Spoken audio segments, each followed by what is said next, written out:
So welcome to my Surrogacy Options, and on the podcast today we've got Vicki from Worldwide Surrogacy. Vicki, welcome. Thanks, Chris. It's great to be here. And as I told you earlier, Worldwide Surrogacy is really looking forward to participating in the upcoming conference. Fantastic. We look forward to having your colleague Jen join us in London in a few weeks. So perhaps could you let listeners know a little bit about Worldwide and the services that you offer? Yeah, definitely. So I'm a lawyer. I've been a lawyer for over 30 years, and I practice in the area of assisted reproduction law, mainly in the area of surrogacy, because I own and operate the surrogacy matching agency, Worldwide Surrogacy. I'm also gay. I have a partner and 2 children, so I come to planning families in alternative ways from a personal standpoint. And that's really how I got into surrogacy, was by being an out lawyer for so many years. And eventually my clients would ask me if I could help them find a surrogate. So about 14 years ago, I started Worldwide Surrogacy, and we've been growing and thriving ever since. We have a full team of people now located in Fairfield, Connecticut. I also have an office in New York, in Manhattan, so I often meet clients there. We have about 50% parents who are from abroad, international, and about 50% from the US, and about 50% gay and 50% straight. We also work with single parents, men and women.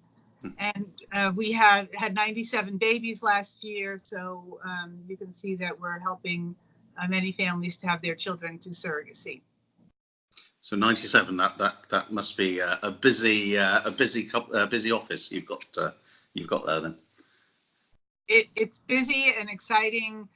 We're always really thrilled when we hear about the births and we get the pictures of the babies, and that's such an amazing and fulfilling part of the work we do. And that's how we look at it.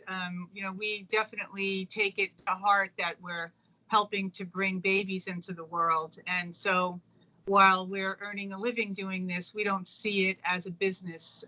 We see it as a family-oriented endeavor, and we are like a family here. My whole team and I, we operate like a family, and when parents join us, they become part of our family, and surrogates become part of our family. And we really honor the fact that we're helping to create families.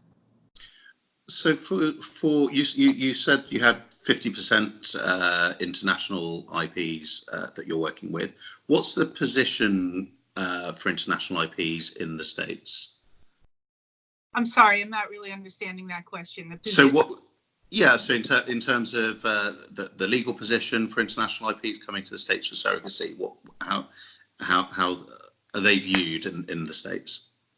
Okay, so basically they would be like any intended parent in the States having a baby through surrogacy. There's no difference. We would match intended parents in the same ways that we would match domestic intended parents. They would be able to create criteria that they would want us to look at in surrogates for them. The main thing is the immigration issues of going home and establishing citizenship in their home country. So I always encourage, I try to insist, but I definitely need to have them have a lawyer in their home country so that I can make sure that I'm doing the correct work for them here and matching them in the correct state in the US, so that they will have no problem going home to their home countries and establishing citizenship. So, for example, the UK, we have a lot of intended parents from the UK, and we know exactly what documents the couples or parents need to establish their parental order in the UK. So we send all of our UK parents home with a package, a dossier of documents that is specifically what they need to apply for their parental order.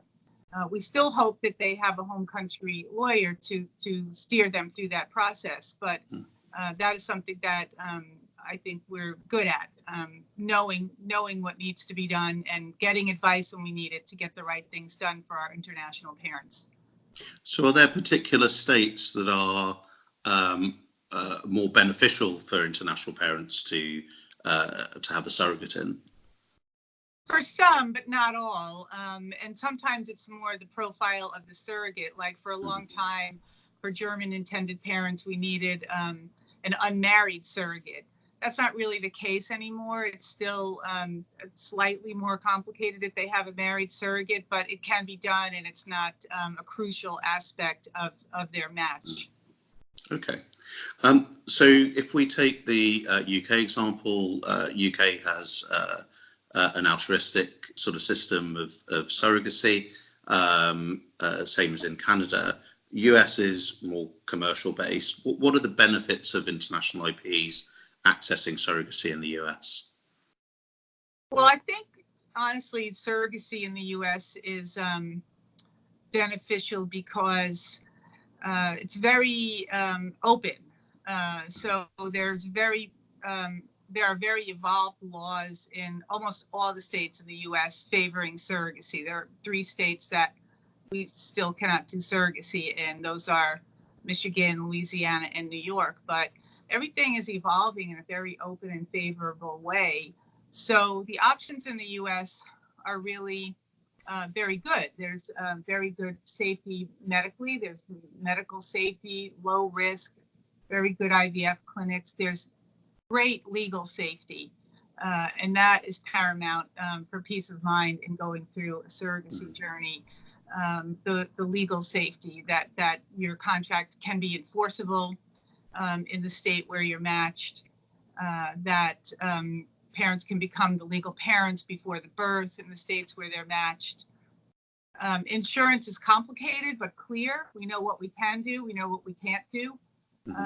So we give advice on insurance, and we have very, very, very good resources for insurance matters. And the ethics in the U.S.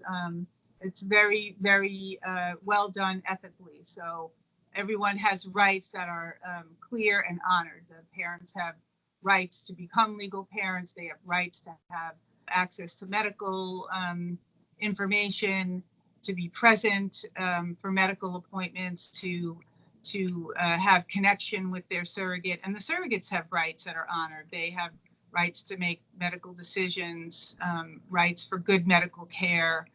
So the way the surrogates are treated and respected makes surrogacy in the U.S. Very highly ethical in terms of process. Okay.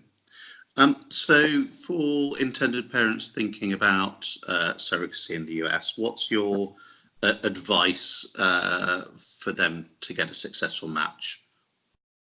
Well, the thing that I see people doing, which I think is great, is research. So not just internet research, but actually talking to people, actually having Skype consultations the way that we're talking now by Skype, or if they're in the States, to actually visit offices and meet agency owners and lawyers and doctors and visit clinics, because such a high level of trust has to go into the process. I often think it must be very daunting to be living in Europe or abroad and having a baby in the US. Someone is carrying your baby, your embryo, all the way across the ocean. So with that in mind, assembling a really high quality team of professionals is of paramount importance.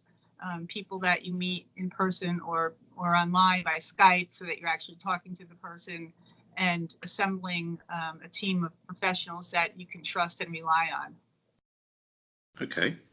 And is there in terms of sort of demand versus supply, if I can put it that way, what sort of waiting times are there for people to be matched? So we have a waiting time of 4 to 6 months. We've been able to hold to that because we have an outside marketing team who helps us with recruiting of surrogates. We also have a really wide network of surrogates that have been our surrogates that are referring people to us. Mm-hmm.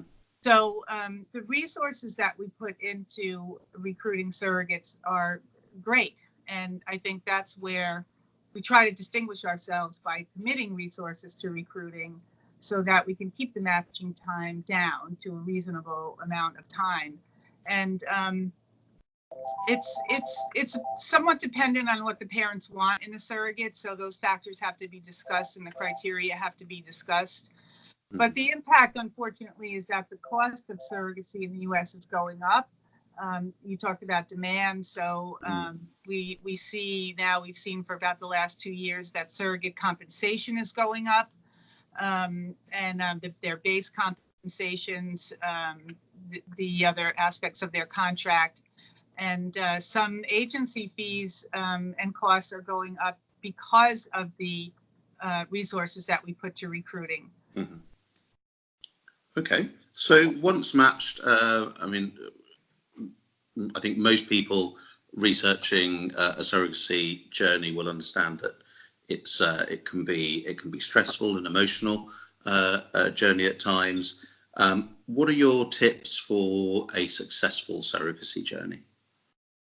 Well, again, the team of professionals. So you want to make sure that the agency is very responsive and has a good case management system. Like, so for example, at Worldwide, every parent or couple would have a case manager.